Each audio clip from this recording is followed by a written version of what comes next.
દરેક દિવ્ય હરિભક્તોને ભાવથી જય શ્રી કૃષ્ણ, જય શ્રી રામ। આજના આ પ્રવચનની અંદર ભવિષ્યોત્તર પુરાણ આધારિત આપણે આ ચાતુર્માસ મહિનો જે આવતીકાલે શરૂ થવાનો છે અને દેવશયની એકાદશીની એ પવિત્ર વ્રત કથા હોય, નિયમો હોય, મહિમા હોય કે ફળ હોય, એની અદ્ભુત વાતો કરવાના છીએ। તો ચાલો આ પ્રવચનની શરૂઆત કરતા પૂર્વે આપણે ભગવાનના મંગલાચરણની અંદર જોડાઈએ।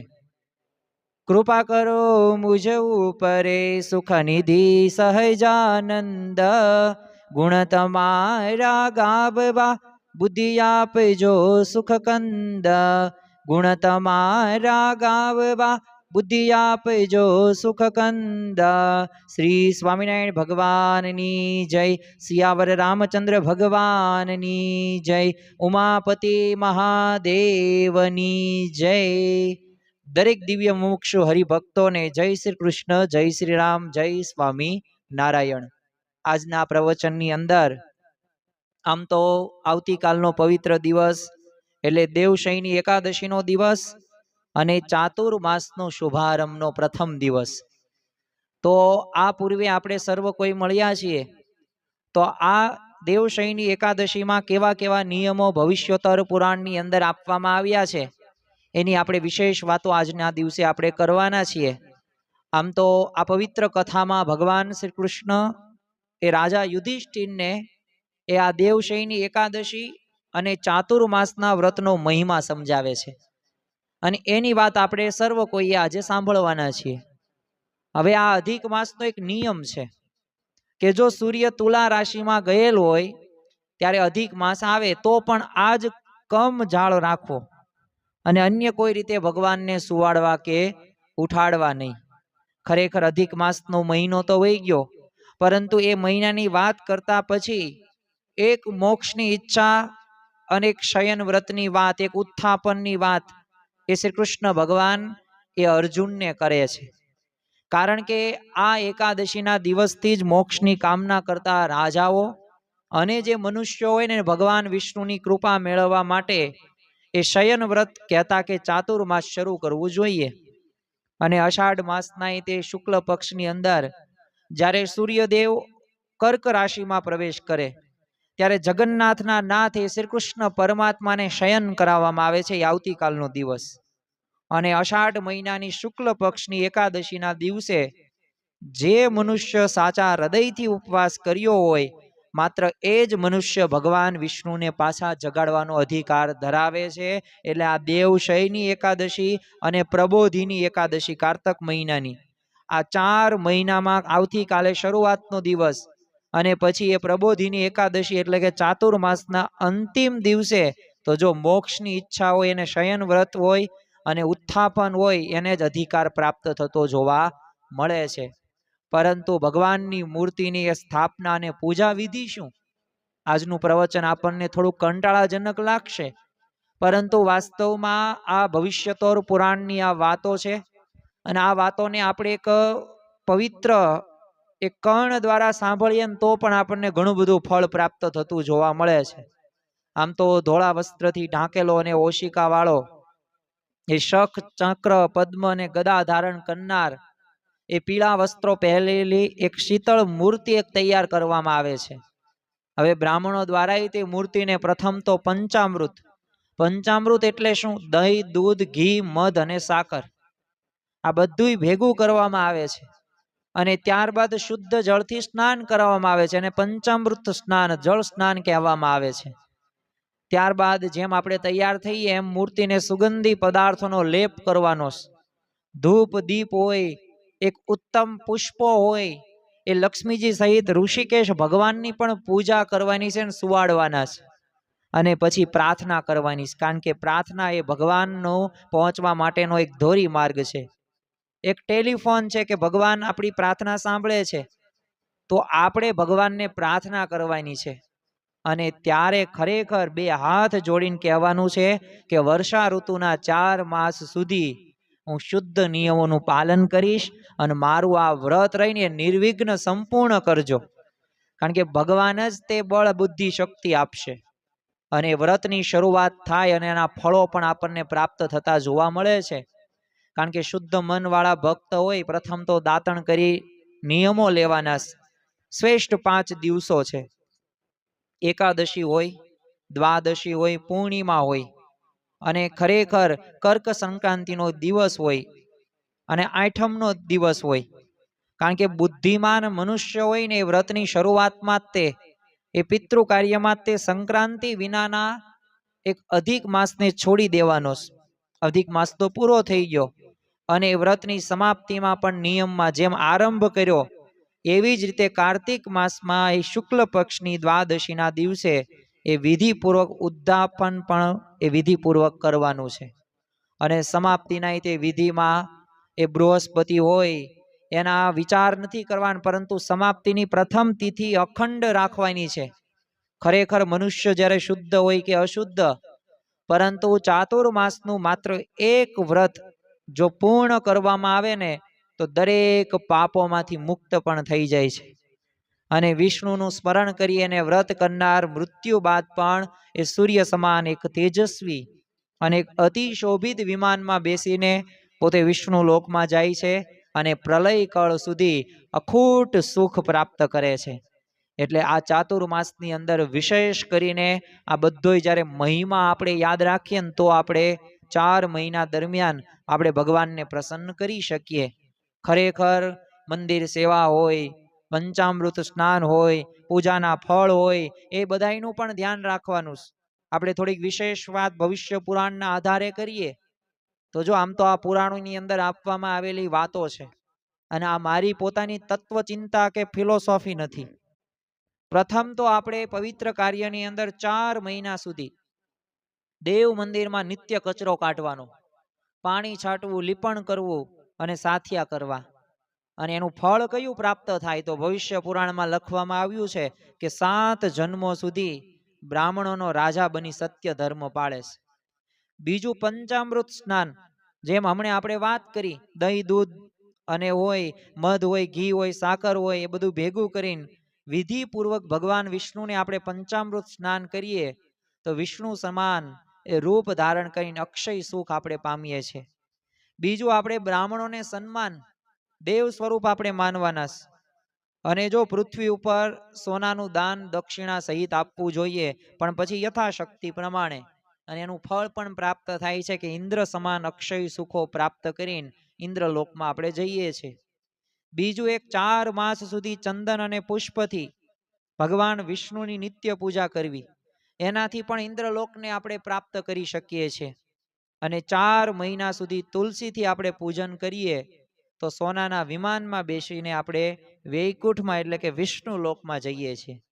હવે ભગવાન આગળ આપણે ધૂપ ને દીવા તો દરરોજ કરીએ છીએ, પણ જો ભાવ સાથે કરવામાં આવે તો લક્ષ્મી અને અખૂટ સુખ આપણને પ્રાપ્ત કરે છે અને એ વરદાન પણ આપે છે. તો જો આવી રીતે આપણે મંદિર સેવા, પંચામૃત સ્નાન કરીએ તો પૂજા આપણે કરીએ તો આપણને આવા ફળો પ્રાપ્ત થતા જોવા મળે છે. આ બધું ભવિષ્યાતર પુરાણની અંદર આપવામાં આવેલું છે. સાથે સાથે આપણે જો પ્રદક્ષિણા કરીએ, પણ જો સાચી એક 4 અંગ વાળી આપણે પ્રદક્ષિણા કરવાની છે. હવે આપણને એવું થશે આ નવું આવ્યું. તો જો 4 અંગ વાળી પ્રદક્ષિણા એટલે શું? તો પ્રથમ તો શાંતિથી ચાલવું, એટલે એક પગ પર બીજો પગ, બીજા પગ ઉપર ત્રીજો પગ, એટલે કે શાંતિથી ચાલવાનું.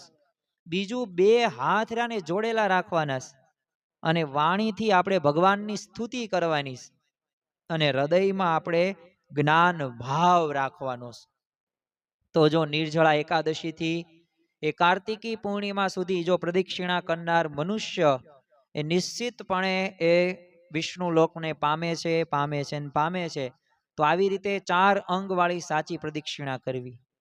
બીજું, આંગણામાં આપણે દીપ પ્રગટાવીએ. જો સારા ઉત્સવ તહેવારો હોય તો ત્યારે આપણે દીવાઓ કરીએ જ છીએ. તો સંધ્યાકાળે આપણે ભગવાનના જે આંગણામાં નિત્ય દીવો કરવાનો. અને અંતે વસ્ત્ર સાથે દીવીનું જે દાન કરનાર પણ દેવ સ્વરૂપ પોતે બને છે. જો દીપ દાન કરનાર જે મનુષ્ય હોય ને, ગંધર્વો હોય, અપ્સરાઓ હોય, એના દ્વારા સેવા પામે છે, અને આ લોકમાં જ તેજસ્વી બની વૈકુંઠ પામે છે. ખરેખર ચરણામૃતનું પણ આપણે જે પાન કરીએ છીએ, કારણ કે જે મનુષ્ય પૂર્ણ શ્રદ્ધાથી ભગવાન વિષ્ણુના ચરણોની અંદર એ નિત્ય પીવે છે ચરણામૃત, ત્યારે સીધો વિષ્ણુ લોકમાં કાયમી નિવાસ કરીને જાય છે. અને જે આ ગર્ભવાસ છે એના દુઃખમાંથી પણ કાયમી એક મુક્તિ મળે છે અને ફરીથી જન્મ લેવો પણ પડતો નથી. એટલે આ જન્મ મરણના ચક્રમાંથી મુક્ત થવા માટે પણ આ વ્રત રહ્યું ને અગત્યની વાત છે. એ સાથે સાથે એક માનસિક તપ પણ કરવું એક અગત્યની બાબત કહી શકાય.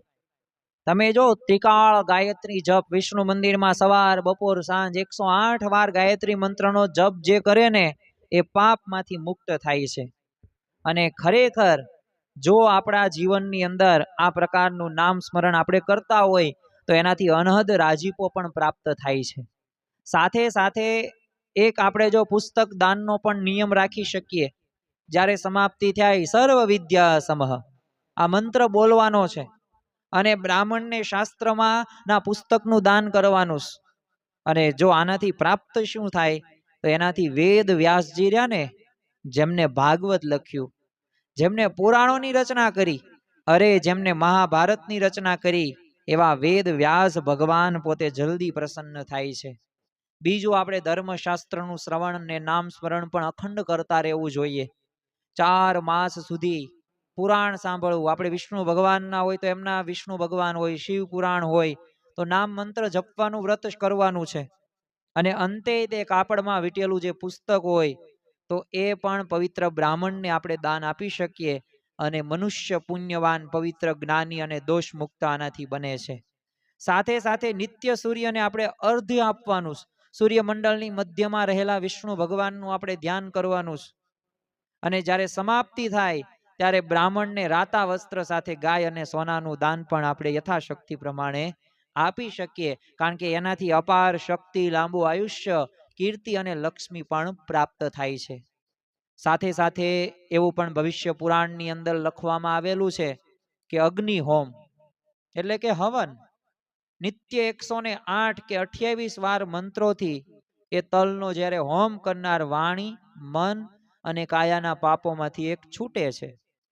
અને બ્રાહ્મણને પણ તલથી ભરેલું વાસણ એ પાપ નાશક મંત્ર સાથે આપવાનું છે. જો અગ્નિમાં અન્નનો હોમ કરનાર જે મનુષ્ય હોય ને એ સમાપ્તિના વસ્ત્ર વીટેનો જે ઘીનો જે ઘડો છે એ પણ આપણે આપી શકીએ. કારણ કે આનાથી છે ને ફળ બહુ મોટું પ્રાપ્ત થાય. કારણ કે શત્રુઓનો નાશ થાય છે અને ઉત્તમ એક સૌભાગ્ય પણ પ્રાપ્ત થાય છે. સાથે સાથે એ પવિત્ર તુલસી હોય, વૃક્ષ હોય, છોડ સેવાનો પણ મહિમા છે. 4 માસ આપણે પીપળાની નિયમિત સેવા કરીએ તો ભગવાન એ ખરેખર એ વિષ્ણુ ભગવાન આપણને ધામમાં તો લઈ જાય પણ મનુષ્ય ભગવાન વિષ્ણુનો પરમ ભક્ત પણ બને છે. અને રોગ કોઈને ગમતા નથી તો રોગમાંથી પણ મુક્તિ માટે જો પીપળાની તમે સેવા કરો તો સાથે સાથે એ તમે ક્યારેય રોગનો શિકાર પણ બનતા નથી. અને વિષ્ણુને અતિ પ્રિય એવી પવિત્ર તુલસીને ધારણ કરનાર એ પાપ મુક્ત થઈને વિષ્ણુ લોક પામે છે.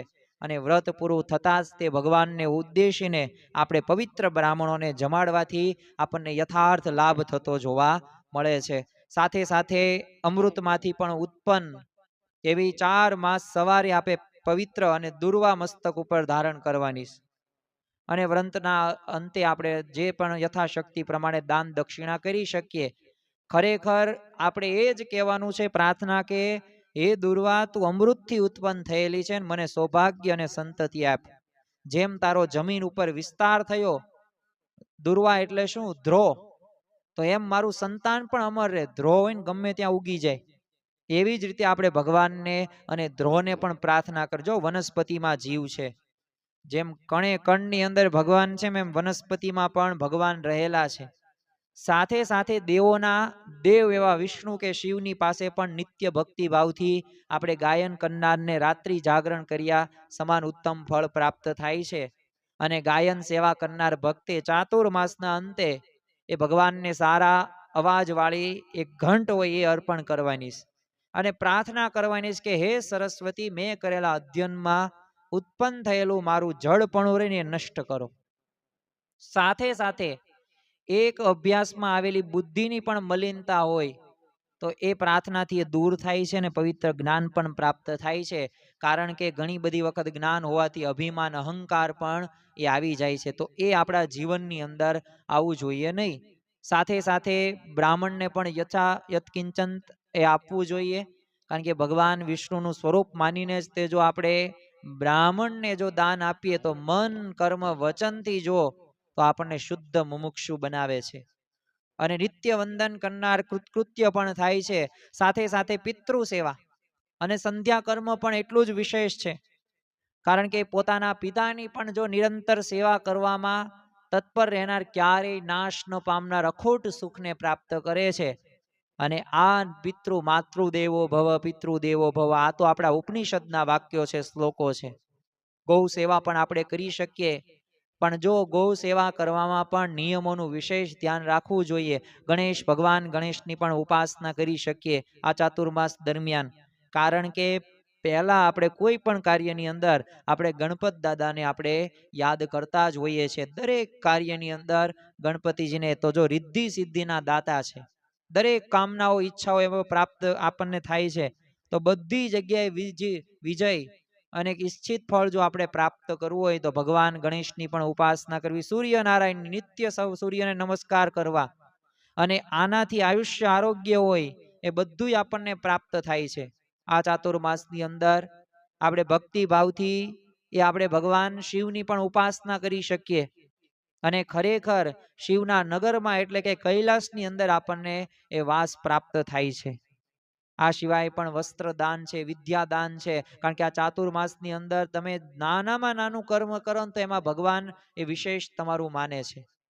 તો સાથે સાથે આપણા જીવનની અંદર, અને તમે જો ગોપીચંદ કે જે માટી જે ગોપીઓની જળ ક્રીડાથી એ દ્વારકાથી પ્રાપ્ત થઈ, અને જેમાં ભગવાનના અંગનું કેસર મિશ્રિત છે, અને એને જ તે મોટા મુનિઓ પાપ નાશક ગોપીચંદન કીધા છે.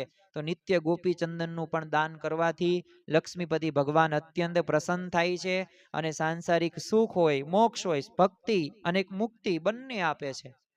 અને ગોપીચંદના પણ ચંદનના પણ એ દાનથી ભગવાન અતિ જલ્દી પ્રસન્ન પણ થાય છે. તમે જે ઈચ્છેલું છે એટલે કે મન વાંછિત ફળ એ પણ પ્રાપ્ત થતું જોવા મળે છે. સાથે સાથે આપણે એ પણ ધ્યાન રાખવું, ભવિષ્ય પુરાણની અંદર એ પણ વાત આપવામાં આવેલી છે કે નિત્ય સાકર કે ગોળ આપનાર એ ગાવાની વિદ્યામાં કુશળ થાય છે. અને ઉદ્ધાપનમાં ત્રાંબાના વાસણમાં સાકર, ફળ, વસ્ત્ર કરીને બ્રાહ્મણને આપવાનું છે. કારણ કે ત્રાંબાનું જે પાત્ર રહ્યું ને એ સૂર્યને બહુ પ્રિય છે, જે રોગોને હરનાર છે અને આયુષ્ય વધારનારું પણ છે. બીજું, ઋતુ અનુસાર નિત્ય શાકભાજી કે ફળ આપનાર બ્રાહ્મણોને પણ તૃપ્ત કરે છે. અને સમાપ્તિના 2 વસ્ત્રો આપવાના છે, અને લાંબા સમય સુધી રાજા સમાન સુખી પણ થાય છે. બીજું, 3 ઔષધિ છે, સૂંઠ, મરી અને પીપર. તો બધાય તે પ્રાણીઓના રોગ મટાડે છે. તો બ્રાહ્મણોને રોજ આપણે ઔષધિ આપવાથી સૂર્યનારાયણ પણ પ્રસન્ન થાય છે. અને ખરેખર એ દાન કરીએ તો 100 વર્ષ સુધી નિરોગી પણ જીવન જીવી શકાય છે. એ પણ ભવિષ્ય પુરાણની અંદર આપવામાં આવેલી વાત છે. બ્રાહ્મણોને પણ નિત્ય આપણે મોતી આપનાર કીર્તિવાન પણ થાય છે. અને સાથે સાથે આપણા જીવનમાં એક સૌભાગ્ય માટે હળદર, કારણ કે અક્ષય ધાન્ય છે, સુંદરતા એનાથી પ્રાપ્ત થાય છે. રૂપાનું નવું વાસણ એ હળદરથી ભરીને આપણે આપવાનું છે. ક્યારે? કે જ્યારે ઉત્થાપન કરીએ ને ત્યારે આ વ્રતની પૂર્ણતા થાય ત્યારે. સાથે સાથે સોપારીમાં બ્રહ્મા, પાનમાં હરિ, ચૂનામાં મહાદેવનો વાસ છે. એટલે તાંબુલનું પણ દાન કરનાર એ મધુર કંઠવાળો વિદ્વાન અને રૂપવાન બને છે. નિત્ય આપણે શિવ પાર્વતીનું જો આપણે સ્મરણ કરીએ તો બ્રાહ્મણ એ ખરેખર આપણા જીવનની અંદર એ આગળ વધવાનું એક પ્રત્યક્ષ કહી શકાય. અને જેને પણ આ પ્રકારે કરેલું છે તો એને મન વાંછિત ફળ પ્રાપ્ત થયા જ છે. અને છેલ્લે આપણે એક વાત કહીને પૂરું કરીએ કે ફળનું પણ દાન જે કરનાર એ નંદન વનમાં સુખ પામે છે, અને ફૂલનું દાન કરનાર પણ ઉત્તમ એવા સૌભાગ્ય સાથે ગંધર્વ પદ મેળવે છે. એ સિવાય આઠમ, અમાસ, પૂનમ કે બંને પક્ષની જે દ્વાદશી છે કે રવિવાર, શુક્રવારે, તો એ પગરખા હોય, વસ્ત્રો હોય, તો આનું જેને પણ દાન કરે છે તો એમાં ભગવાનની એક કૃપા વર્ષા એ અવશ્ય પ્રાપ્ત થતી જોવા મળે છે. ખાસ કરીને તો વામન ભગવાનનું સ્મરણ કરવું, કારણ કે નિત્ય વામન ભગવાનને યાદ કરીને આ એકાદશીએ બ્રાહ્મણને દહીં અન્ન જમાડનાર હોય તો પોતે ઉપવાસ કરનાર વૈકુંઠ જાય છે. તો આવી રીતે આપણા જીવનની અંદર આ કાર્ય આપણે કરવાનું છે. દરેક પ્રકારની અલગ અલગ પ્રકારનું આપણે યત્કિંચન જે આપણને અનુકૂળતા હોય એ પ્રમાણે જો વ્રત કરવામાં આવે તો આપણને અવશ્ય એ પ્રાપ્ત થતું જોવા મળે છે. અને એક વાત યાદ રાખવી કે જે મનુષ્ય એકાંતરા ઉપવાસ કરવાનું એ અત્યંત કઠિન વ્રત ધારણ કરે છે તો ભગવાનની કૃપા એના ઉપર અવશ્ય વરસે છે અને પાપો નષ્ટ થવાથી મનુષ્યનું મન એકદમ નિર્મળ થાય છે અને અંતે એ પરમ શાંતિ અને સ્વરૂપને પણ પામે છે. તો આજના દિવસે ખાસ આપણે પ્રાર્થના કરીએ ભગવાન વિષ્ણુને, શિવને, સૂર્યનારાયણને, ગણપત દાદાને કે અમારા જીવનની અંદર આ વ્રતો અમે આમાં તો ઘણું બધું આપવામાં આવેલું છે ભવિષ્ય પુરાણની અંદર, પરંતુ આપણને જે અનુકૂળતા હોય, આપણને જે શક્ય હોય એ બધુંય તે આપણે વ્રતનું પાલન કરીને આપણે ભગવાનને પ્રસન્ન કરી શકીએ એ જ આજના દિવસે પ્રાર્થના. શ્રી સ્વામિનારાયણ ભગવાનની જય.